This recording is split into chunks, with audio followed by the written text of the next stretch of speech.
Good evening, everyone. Welcome to our webinar 2 of our series, IT and Mental Health Matters. Has your brain or your child's brain been disrupted by technology? I'm on my own at the moment because our first speaker is going to be joining us virtually. We're under time pressure because all our talks have been adjusted from 1 hour to 20 minutes to be able to have everything take place rapidly online. So I'd like to introduce Adv Dellene Clark. Dellene is a principal state law advisor at the South African Law Reform Commission. I'm not going to say much more. I'm going to hand over to her because she's got a lot of information to share with us. So over to you, Dellene.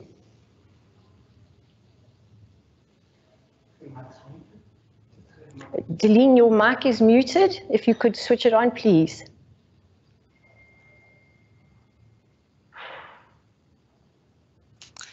Thank you, Liz. I appreciate the introduction, and thank you for the opportunity of presenting this evening.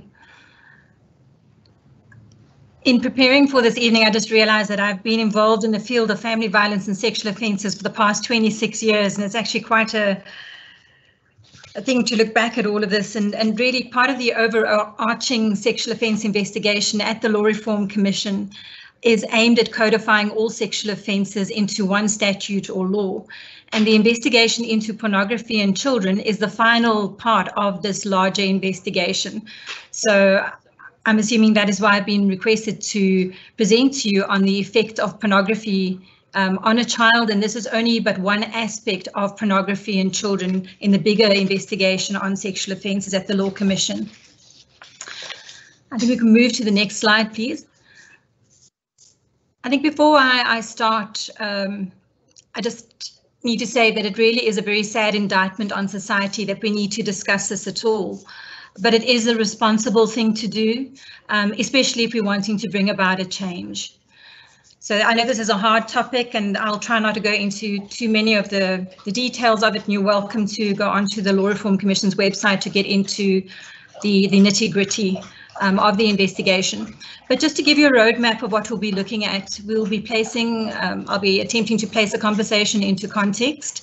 I'll try and demystify some of the legal terms, identify the harms of exposure, speak to some of the law reform proposals, and then touch on some mediating factors, something that you as a parent can do to mediate the effect of pornography on a child or to mediate your child's exposure at all. We move to the next slide, please. I think what this slide shows us is it's really just a picture of one internet minute, and I know it's in 2018 and things have developed much since then, but if we just look at 1 minute, one glimpse of 60 seconds on the internet and what our children, what we are actually exposed to, we're looking at 973,000 logins on Facebook, we're looking at 3.7 million searches on Google. And then we have 1.1 million swipes on Tinder, and I can't tell you whether this is left or right, but quite frankly, this is happening in 60 seconds. The amount of information available is just incredible, and there really is a lot of good on the internet. If we look at, on the next slide, you'll see just the uptake of access to the internet, and the uptake is actually quite amazing. Specifically because we've been classified as a developmental country. But if you look at Gauteng, for example, and I point specifically to that because that's where we're at this evening, is that you have a 90.7% access of persons to cell phones. And that really is quite phenomenal if you look in the bigger scheme of things. And that just also shows you once you have access to the internet, you may have access to pornography and the dangers that go with that. So if we move on to our next slide, I'll be looking at just demystifying some of the legal terms, and the importance of this is that what you might understand to be pornography or child pornography might be very different to what the legal context is. And if we look at what pornography is, in terms of the Sexual Offences Act, I've just summarized it here, and that is the explicit or sexual image or description of a person who is older than 18 intended to stimulate erotic feelings. The Sexual Offences Act has an open list of behaviour, and we're essentially talking here about legal material, your classified material, which is classified as X18, that is legal for adults. And we're not investigating whether pornography should or should not be legal in South Africa, but we're focusing on the harm of exposing children to this adult material they should not be exposed to. And then if we look at the definition of child pornography, or what we prefer to refer to as child sexual abuse material, and I'll explain that a bit later as well. We define it in the Sexual Offences Act loosely as sexual or naked images of children under 18. You'll see that the rider of stimulating erotic feelings is not there. So essentially your picture of a naked child in a bath is also child pornography. And these images are illegal for all.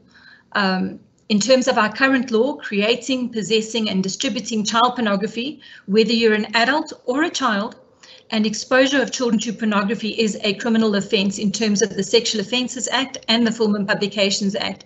And there are severe penalties and possible registration on the National Register for Sex Offenders if you are convicted. And of course, you'll know that what that means is that you will then never be able to work, or for a certain period of time not be able to work with a child. So that's just the legal terms that I think we need to bear in mind. And if we move on to our next slide, I think the real question is, how are children being exposed to pornography?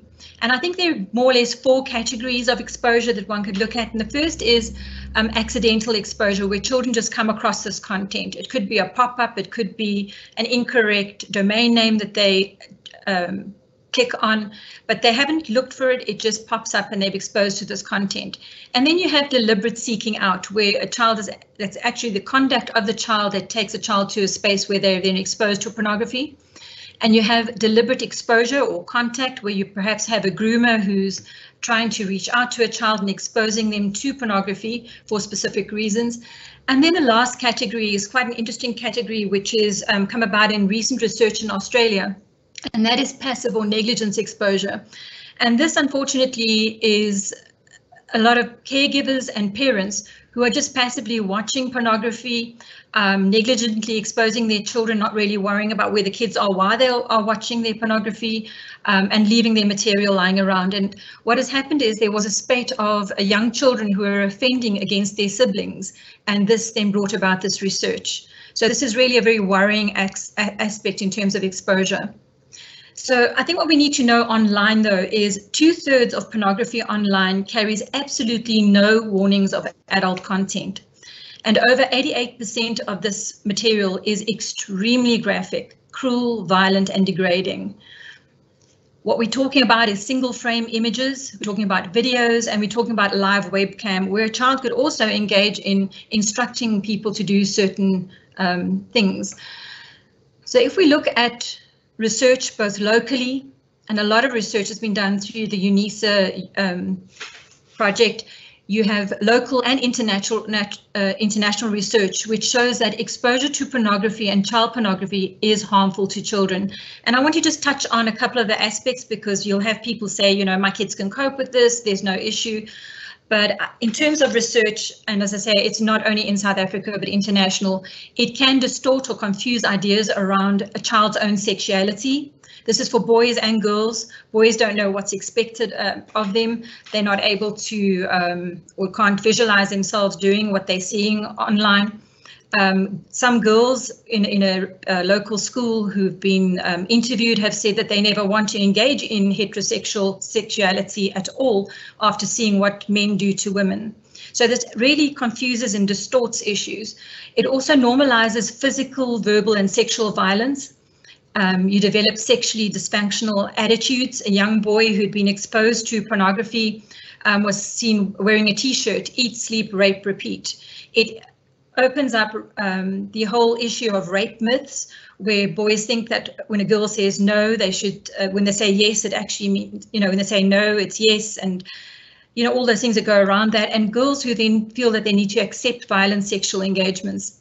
It influences behavior, it teaches, encourages and excites, and we mustn't be naive around this. I think that it does actually sexually excite children, and they may start acting out sexually towards peers and younger, smaller or more vulnerable children. So the online exposure then turns to real-time abuse. And there really is, unfortunately, a steady decline in the age of the victims and the perpetrators, with some of them being as young as 10 and 6. Another consequence is normalizing incest and bestiality, because this is taking place in a lot of the material that children are exposed to. Could we perhaps move to the next slide, please? What we're also looking at is that it may encourage children to generate material of themselves and other children, and children can then become victims of real-time and online abuse. It can lead to addiction with very negative outcomes. Children, I think as young as 8 or 9 in the UNISA study that has recently taken place, have explained that they can't focus on schoolwork anymore. They're just totally preoccupied by what they've seen and what they want to still see. Another consequence is the objectification of women and girls, and this may lead to promiscuity. It can lead to casual sex and risky sexual behavior, and it can heighten the risk of a child becoming a victim of sexual violence, unplanned pregnancy, and contracting HIV and other STIs. It can also cause long-term relational problems and problems with sexual functioning. A lot of the boys that are engaging in masturbation are revealing that they now have problems with erectile dysfunction, and some of it is not reversible. So I think in essence, after seeing or hearing all of this, one can draw the conclusion that children are neither emotionally, spiritually, physically, nor psychologically mature enough to engage in activities that promote sexuality in the manner that pornography does, and specifically because it is so violent and dysfunctional. So if we move to our next slide, you'll see that I've just looked at viewing advisories and parental oversight.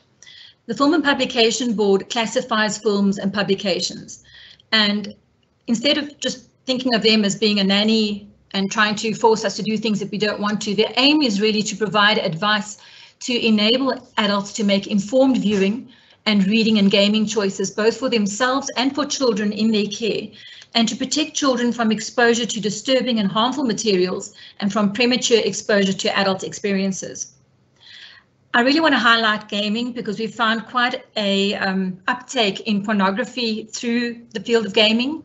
And gaming has evolved and expanded to include internet access, messaging platforms, and photo and video sharing. And this enables people around the world to communicate and play games with each other in real time. But it also has unique capabilities within the video games of enabling video and voice communications, which may be of a sexually explicit nature. So unfortunately, what we've found is that many parents, or some parents, should I say, ignore these advisories, and they allow children to view and play games that they're not old enough for. And they may even intentionally or negligently expose children to their own pornographic material.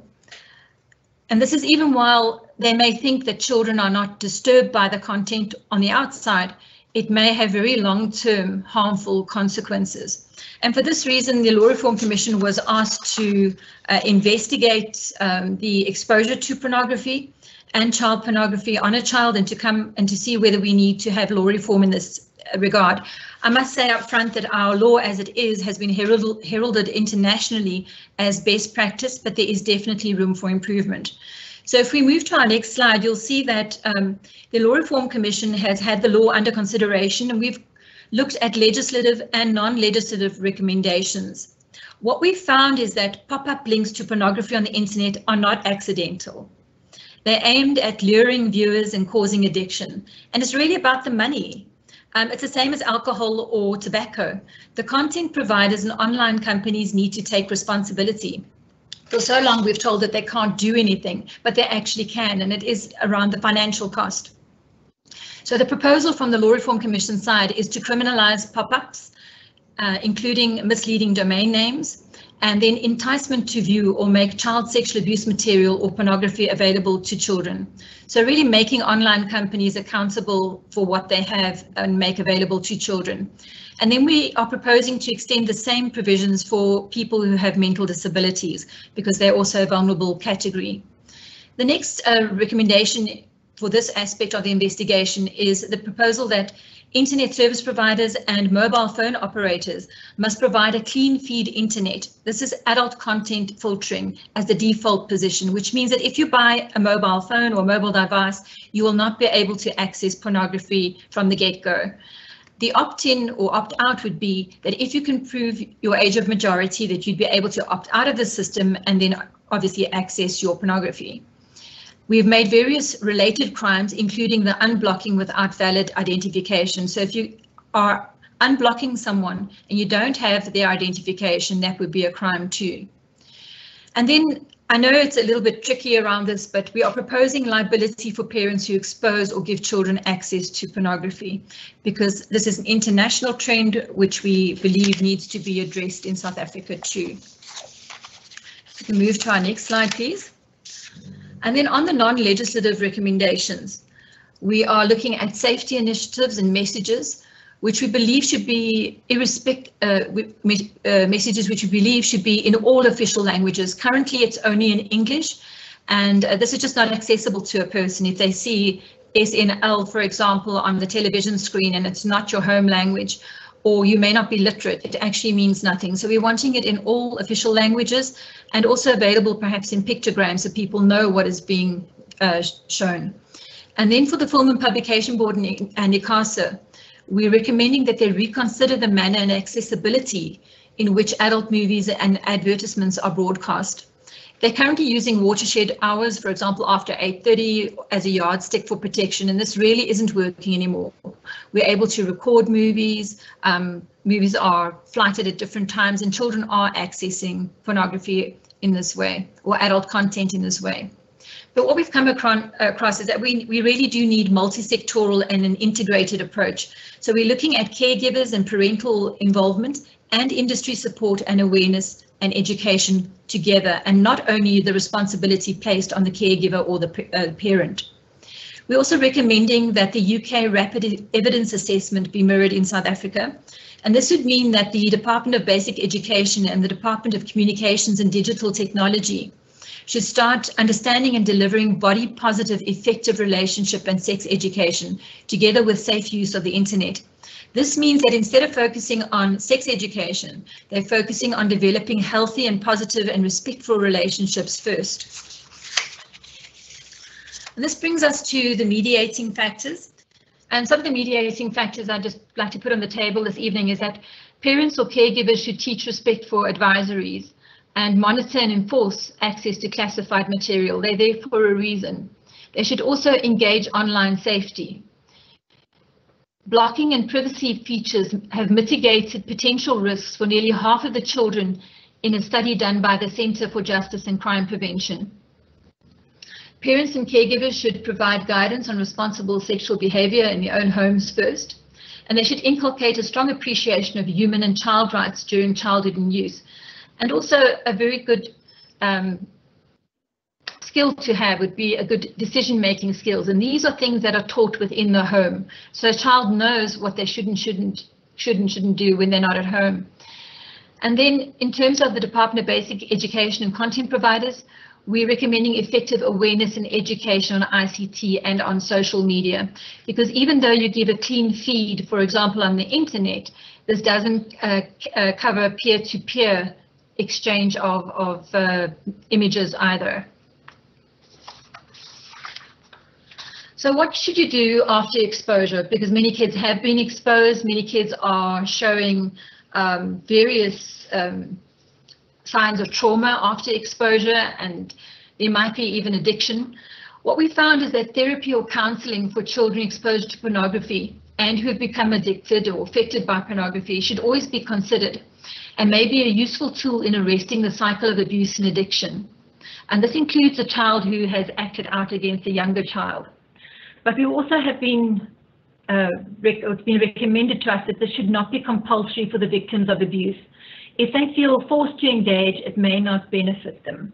And this is unpacked further in the research done by the Law Reform Commission. So if you want to look at this a little bit further, you're welcome to do that there. This just brings me to redefining child pornography, and I'm at the end, a page away from the end of the presentation. And I mentioned that we are looking at redefining child pornography. And the reason for this is that most child pornography is of images of children who are exploited. They've either been abused or tricked or groomed, and it's not a victimless crime. These are images of a crime scene involving children. So where a child has been tricked or catfished or groomed or they take naked selfies, the child is the victim and not the offender. So they shouldn't be scared of coming forward. So even if the child was doing something illegal like underage drinking or was too drunk to know that a photo was taken, the child should know that they will not be on the wrong side of the law. Unfortunately, we've had a number of suicides internationally where children have felt that they had no other way but to end their lives after having photos taken of them and not knowing which way to go. So the preferred term that we have is child sexual abuse material. And it's important for children to know that it's a crime to make, possess, or distribute consensual, sexual, or naked self-images. So these are your sexting images, and to share it online because they're exposing other people to it. And this is even if a child is in a legal sexual relationship. And I know many children will tell you there's no harm in these self-images, but once they're placed in cyberspace, it's a public space, and many images are found in collections of online exploiters. So the best advice that I have is that parents who initiate or facilitate the online digital presence of their children need to do this responsibly. So if you want to move to the next slide. So we need to inform and equip and guide in an age-appropriate manner. And as parents, we need to activate and block and filter through apps and programs that we have available. And if you're a parent, I would really advise, do not take or share or post naked self-images, particularly of little children, no matter how cute you may think that they are. So in terms of our law reform proposals, there are a number of related draft proposals which we have, which are available on the website. You can just go to Project 107, and that'll take you to the investigation on sexual offences. With regards to the way forward, we're developing a report and a draft bill for consideration of the full commission who've been appointed by the President. And in time, this will then be submitted to the Minister of Justice and Correctional Services for his consideration. So there's just contact details if you'd like to get hold of us or to go to the website. And thank you so much. It's been an absolute pleasure being able to present to you this evening.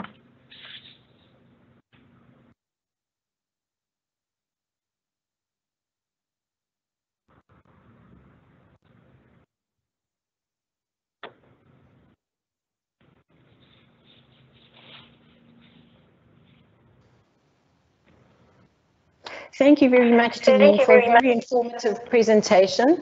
I know we pushed for time pressure, so I'm going to introduce you to our next speaker, who is Laura Edmonds. Laura is a clinical social worker who is specialized in addictions, so it seems quite apt that we move from the one to the other. I'm going to move out of screen and hand over to you, Laura. Thanks very much. Thank you, Liz. Good evening, everybody. Please excuse me, I haven't done this before, and it's quite strange talking to no audience, but I know you're all out there and hope that you benefit from a few of the things that I'm going to say this evening. My speciality as a clinical social worker, which I've practiced for the past 38 years, is that of addictive illness. And when we talk about addiction, we immediately go to the issues of alcoholism and drug addiction, which is when someone's use of substances, be it alcohol or other drugs, creates physical, emotional, social or occupational problems in terms of their behavior that manifests from this. We now, however, know that there are many, many forms of addiction, and we refer to these other forms of addiction as what we call the process or behavioral addictions. And these addictions, in the same way that alcohol and drugs can cause physical, emotional, and social problems, also can cause a manifest of problems across a very wide range of our society and community. Whether an addiction is that of alcohol, drugs, or a process or behavioral addiction, all forms of addictive illness are characterized by two things, and that is tolerance, meaning the need for more, and withdrawal, meaning feelings of discomfort when the person goes without the substance or the behavior that they have become addicted to. And all addiction, be it alcohol, drugs, or other forms of addiction, begins at the same place. That is when an individual finds that their use of the substance or engaging in a certain behavior makes them feel happy, makes them feel euphoric, and makes them feel that they are more engaged with life. And all of those of you who have had alcohol or had other substances know this for yourselves. Process and behavioral addictions, into which the issue of screen addiction, about which I've been asked to speak this evening, refers. There are many, many forms of process addictions. And as I'm going through this list, I would like you all just to consider your own relationship with some of these particular behaviors which we know can become addictive. The first addictive behavior that we see is that of food. We are finding increasing numbers of people in our population who have a very pathological relationship with food. And food addiction is said to occur when an individual uses food to fill an emotional hole and in order to feel better. The main types of food that we are seeing people becoming addicted to are those containing high levels of refined sugar and carbohydrates. And in fact, in some of the drug and alcohol treatment centers within which I work, we've now had to start banning the use of normal sugar, and we're having to use sugar substitutes, much to the horror of our patients, who are frequently as addicted to sugar as they are to cocaine, as cocaine and sugar work on the same neurological pathways in the brain. The second group of addictive behaviors that we see is that of exercise. So obviously exercise in moderation is good, but in my practice, I frequently see people who are exercising 10 to 12 hours a day, and in consequence of that are causing huge physiological, emotional, and all sorts of other damage to themselves, including the use of substances to assist them in such exercise, such as the steroids, or in some instances painkillers, because they often damage themselves through exercise addiction. The third area of process behavioral addictions is one that is going to come into full force tomorrow, with it being Black Friday, and that is shopping and spending addiction. And particularly through this period of COVID, where many people haven't been able to get out and about and do, there have been huge increases in spending and shopping addiction online. And a shopping and spending addiction means that people spend money and buy goods that they don't often require or need, simply for the few minutes of fun that they have, or pleasure that they seek in obtaining the take-a-lot man at the front door, handing over yet another parcel of rubbish. Gambling, I'm sure that again during the COVID period, there have been many problematic gamblers in our society and in our community who were not able to get to the casinos, and as soon as the casinos reopened, they flooded back in. Gambling addiction in South Africa is considered an extremely serious form of behavioral or process addiction. And those of you who've been to the casinos during the evenings will see the hordes of people who are totally addicted to sitting and listening to bells ring and throw their money into machines. They are now, it has become such a problem in our society that we in fact have special programs and projects under the auspices of the National Responsible Gambling Program for such people. The internet has become a huge source of addiction, with some people scrolling away and looking for information on it almost continually. And I'm sure many people who employ people will note how at times little work gets done because people are looking on the internet, again, particularly tomorrow, and as the holiday season approaches, for information. Sex and pornography. Dellene just gave a presentation on pornography and its effect on children. And let me assure you that this is a huge new problem that we are seeing in the field of addictive disease and management, with people scrolling through pornography for up to 18 hours at a stretch.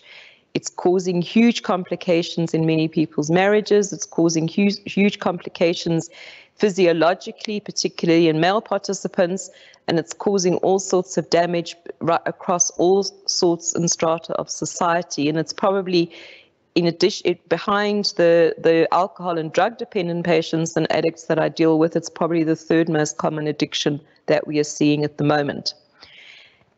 Next is something that you've all probably seen your kids get into before I get onto the screen stuff, and that is computer gaming. I saw a little boy a couple of months ago from a local school in this area, in the Brescia area, and he was a standard 6 or grade 8 as a pupil, who was computer gaming for between 16 and 18 hours a day over the weekends, playing a game called Fortnite. And it was so severe that he had at times lost bowel and bladder control and had in fact become fairly obese as well. So it was having gross problems on him physiologically as well as emotionally and on his family dynamic. Another form of addiction we're seeing, which is more of a fun one, but it is being researched by a South African researcher at the moment, is that of tattoo addiction, which may sound a little weird because some people like strange stuff, in that we are seeing increasing numbers of people, often with other comorbidities or other addictions, who are addicted to going and having themselves tattooed for the endorphin feeling that it actually gives them. And then finally, the issue that I've been asked to specifically highlight this evening, that of screen addiction. But before I do that, I would like you just all to think through some of the addictions that I've mentioned, and to also look at your own behavior and look at the fact that most of us who live in the world today have at least one form of process or addictive behavior going. And I also find it quite sad that people who are substance addicts, i.e. alcohol and drug addicts, become quite marginalized by the rest of us who often have other strange behavioral addictions of our own, bearing in mind that all addiction is an attempt to make ourselves feel better and to fill ourselves up emotionally. Just to get on to the cyber and screen addiction, which is a very new area in our work for those of us who work in addictive behavior. And my opening comments on this have never have so many been controlled by anything. We are all completely controlled and in many instances hooked onto our screens. And screens have become such a normal part of our day-to-day lives that we've forgotten a few basic facts about them. And those of you who grew up or have grown up in South Africa will know that we only very recently, in the late 1970s, in fact, started to see any screens at all in South Africa, in that television was only introduced to South Africa in 1976. And when you tell your children that, they won't believe you. We've also got to remember that until very recently, computers, which we now have households full of, were housed in very large warehouse-type facilities. And I know there's one down on Republic Road in Randburg, a huge building, which was the computer for one of the banks. And they've become smaller and smaller and smaller, and therefore more and more accessible to all of us as we've gone along. We also have to remember that telephones used to be something with a dial, and again, something that you could maybe show your children because they won't believe it. And often when you needed to make a phone call, when I was growing up, you had to go to something called a ticky box and put 5 cents in the machine in order to make a call. And now we have a telephone in our hands continually all day, every day. So one of the difficulties with screens is that they have developed so rapidly in such a short period of time that the research into their effect on human beings, relationships and human behavior can't keep up with the advances and with the amount of screens that in fact we have now surrounding us on a day-to-day basis. And just some very interesting things that we are already seeing in a psychological and emotional sense. There's a couple of things happening that are very, very scary that a number of international researchers are now looking at. And the one is that in Ireland, there's a very famous professor, Mary Aiken, who is studying the effect of screens on human behavior. And she is recording cases of what she is calling feral children who are being created by the use of screens. And a feral child is a child who is non-socialized. Socialization of children occurs through the eye contact and facial expression transfer between mothers and their babies.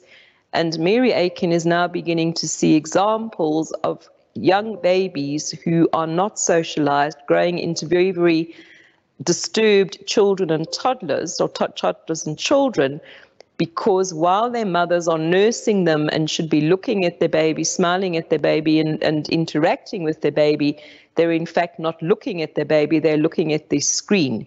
And this is now beginning to manifest in serious problem behavior in children in the ages of 4 and 5 who are actually unsocialized because they've had very little eye contact or human facial contact from either of their parents.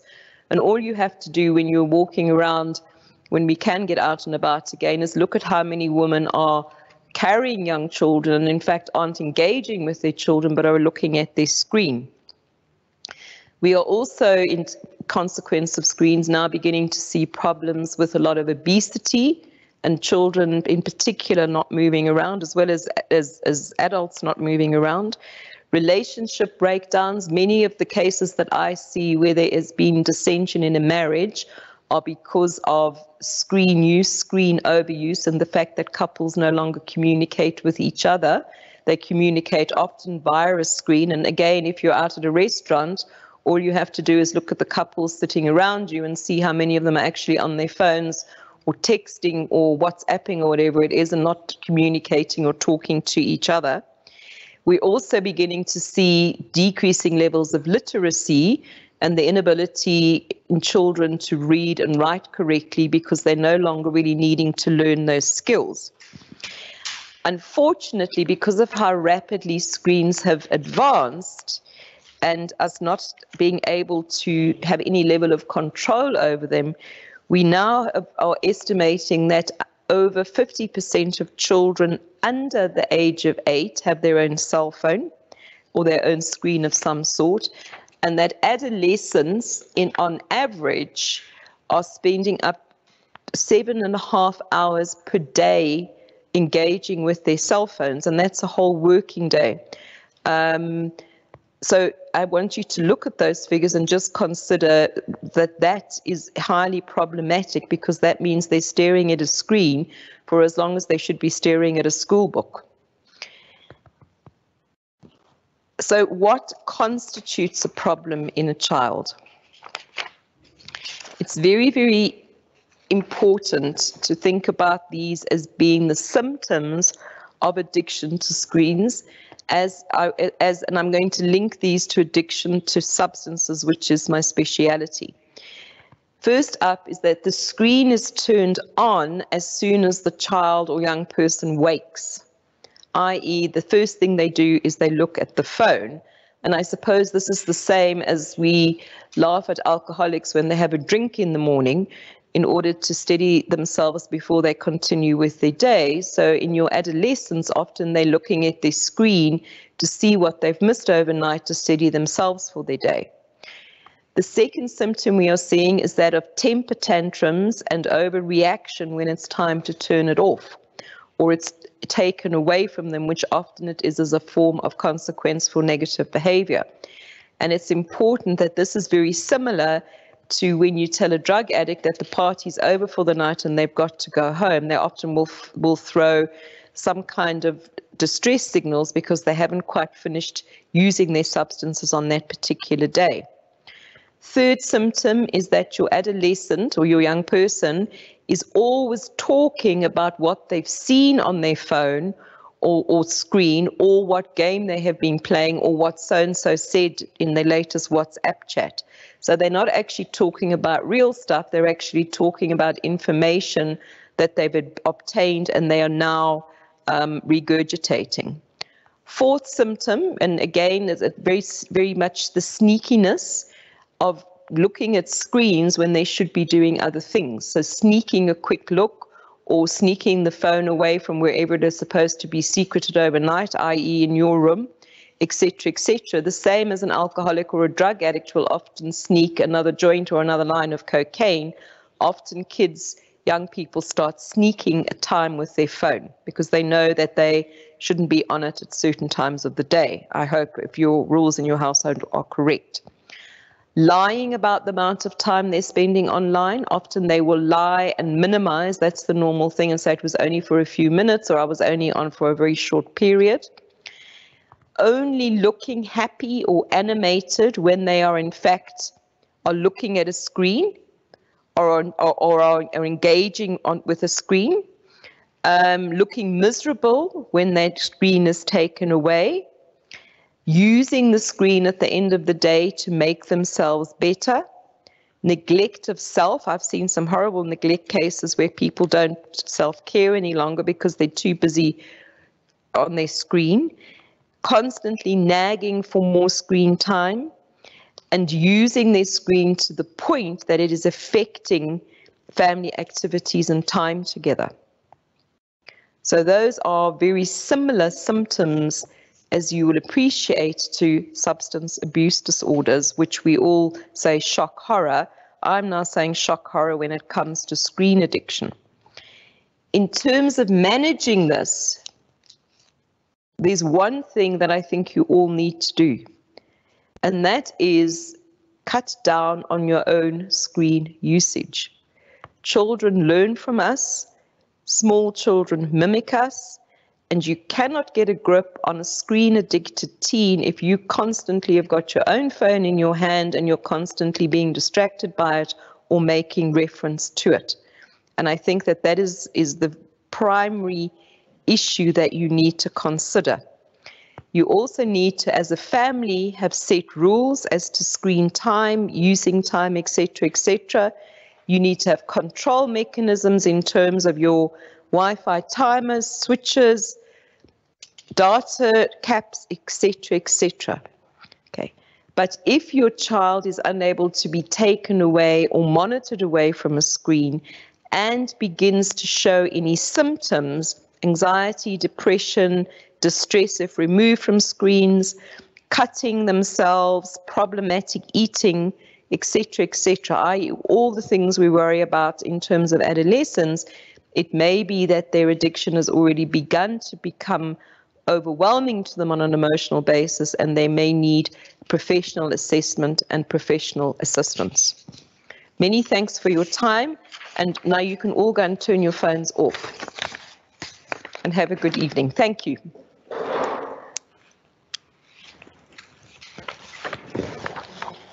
You're still live, Kevin. Okay, thank you very much, Laura.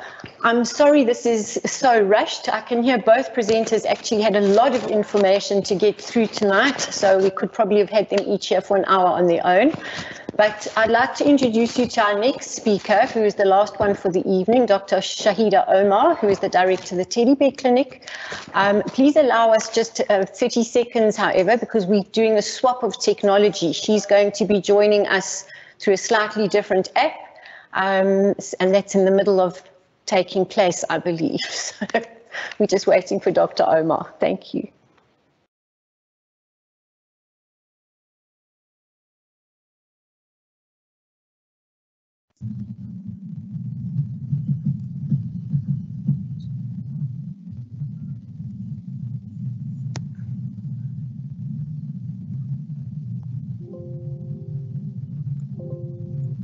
Dr. Omar, can you hear us?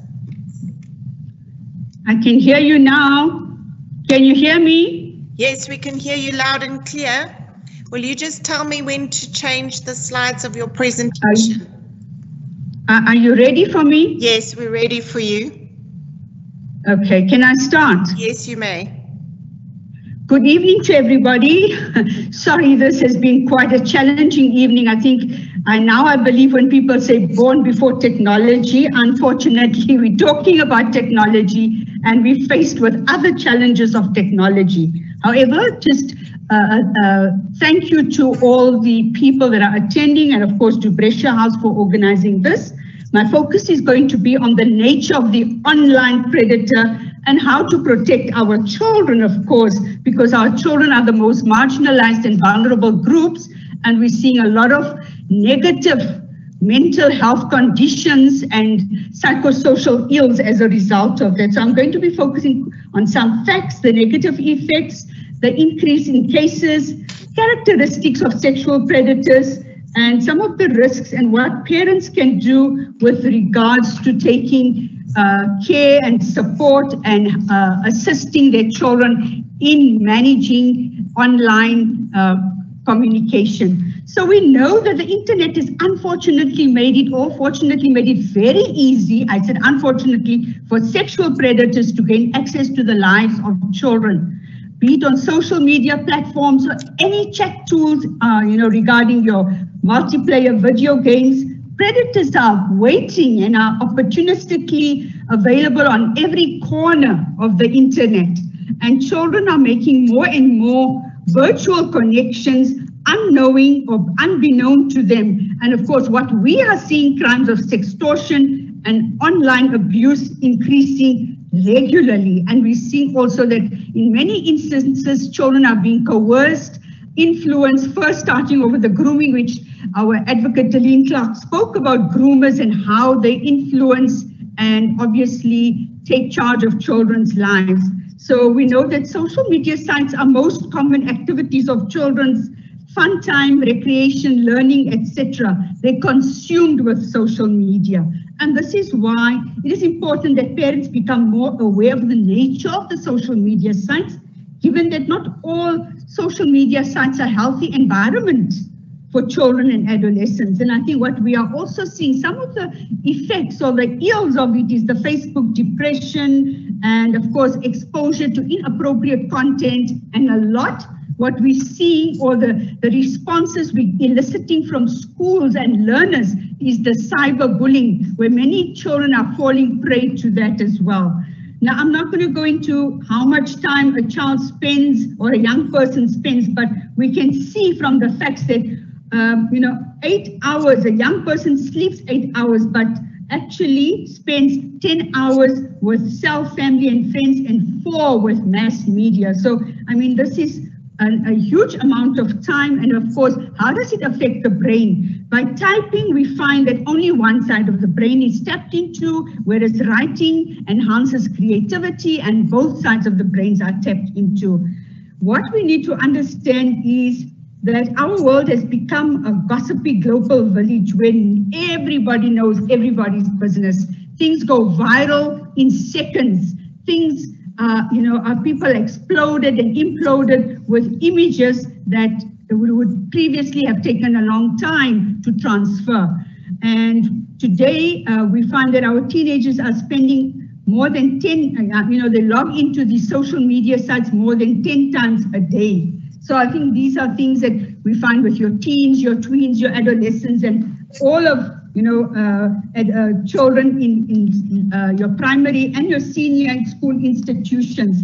And the websites, I think my 2 previous colleagues already spoke about the Facebook, the Twitter, the Messenger, all sorts of things that children are now, Snapchats, etc. I mean, it's developing by the second as we speak. The advent of technology is something we don't have control over. But looking at the negative effects on mental health, and Dr. Rosen conducted a study on Facebook predicting signs and symptoms of personality disorders among children. And what the preliminary findings showed was that teens, the findings correlated with narcissism for young adults, but it also showed signs of many disorders, your antisocial personality disorder, your bipolar, your borderline. So this all is worrisome, and it speaks about the impact of the time that is spent on technology instead of the person, of in-person having on today's youth. A lot of time is focused just on technology. And we're seeing an increased number of cases where there's an increased number of online abuse.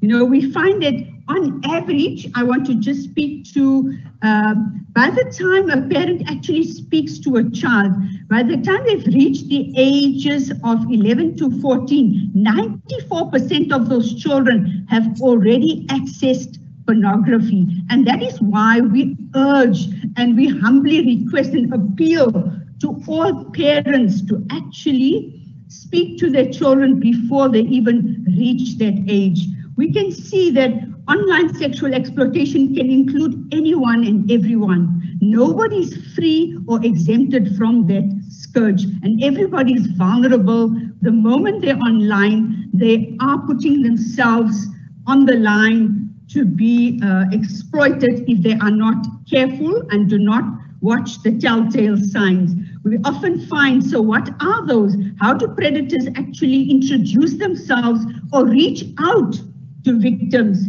It's usually an adult pretending to be a child, befriending the child through online chat rooms, social networking websites, emails, the mobile telephone messaging, gaining their trust, and stalking their online activities. So never post things you don't want other people to have access to. Asking children to participate, and that's the grooming, what Adv Dellene Clark spoke about, non-contact sexual activities such as engaging in sexual conversations online or via mobile telephone.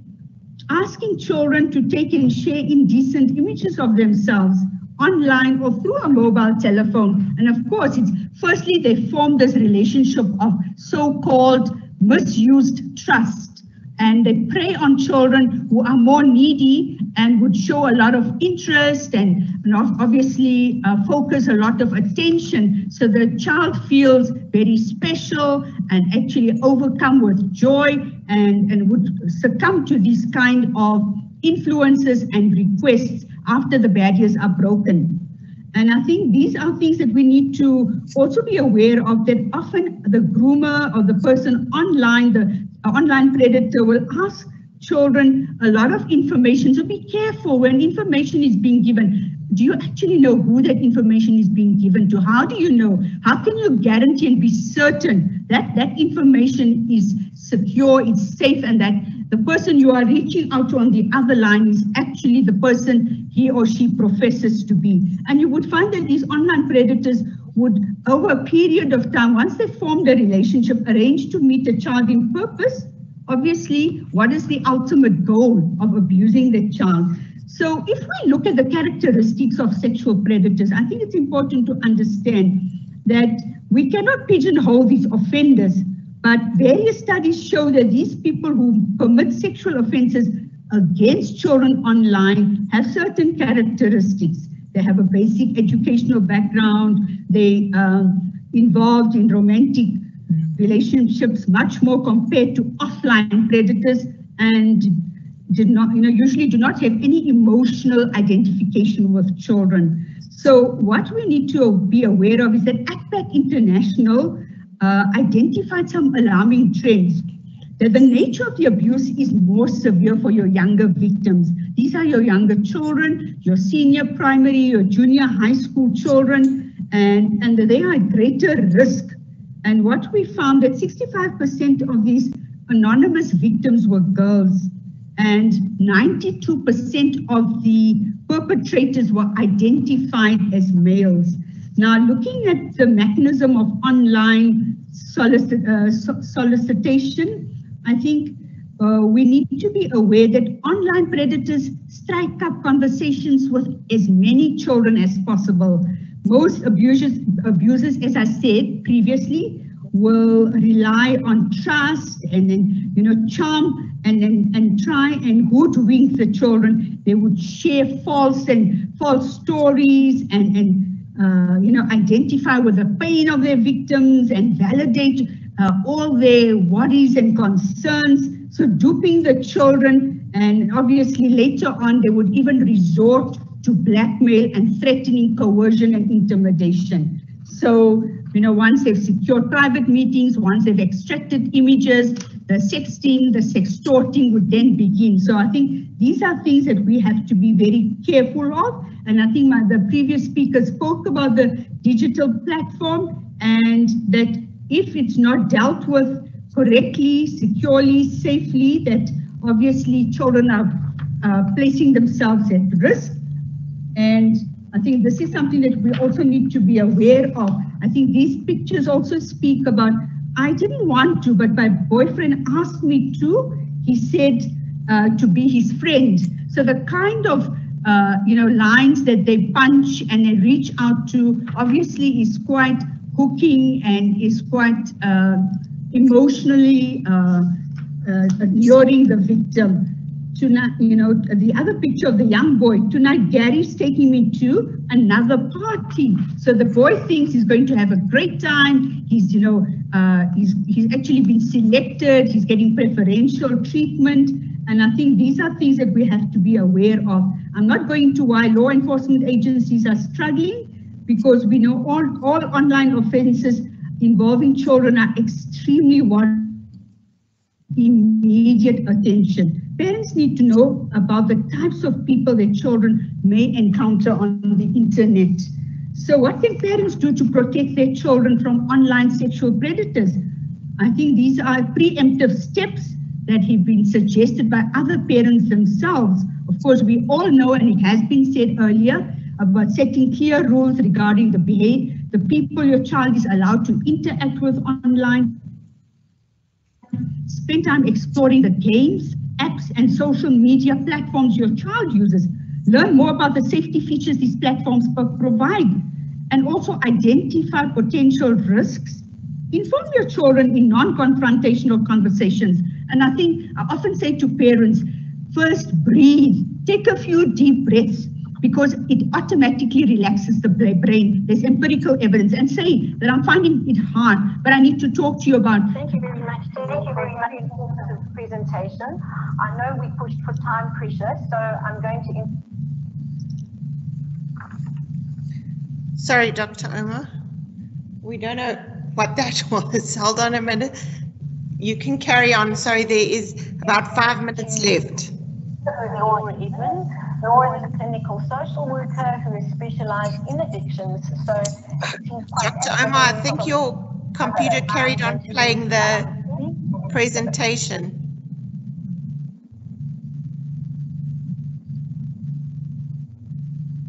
Okay, we can hear you now. Thank you very much. Thank you, Liz. Good evening, everybody.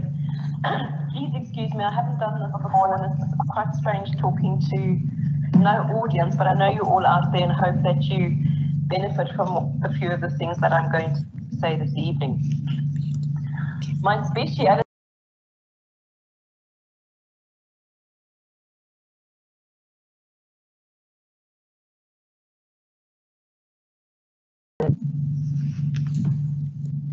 years is that of addictive illness.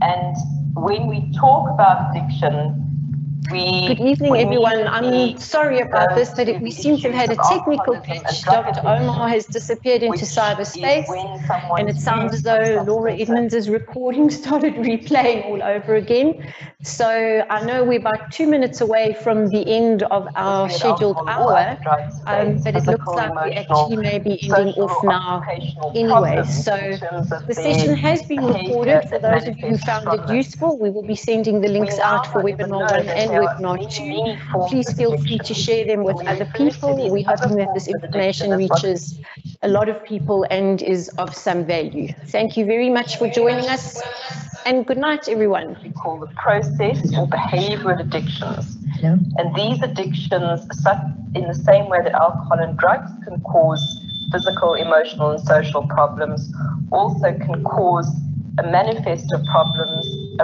across a very wide range. She's phoning us back now. It's off. Let's speak to her.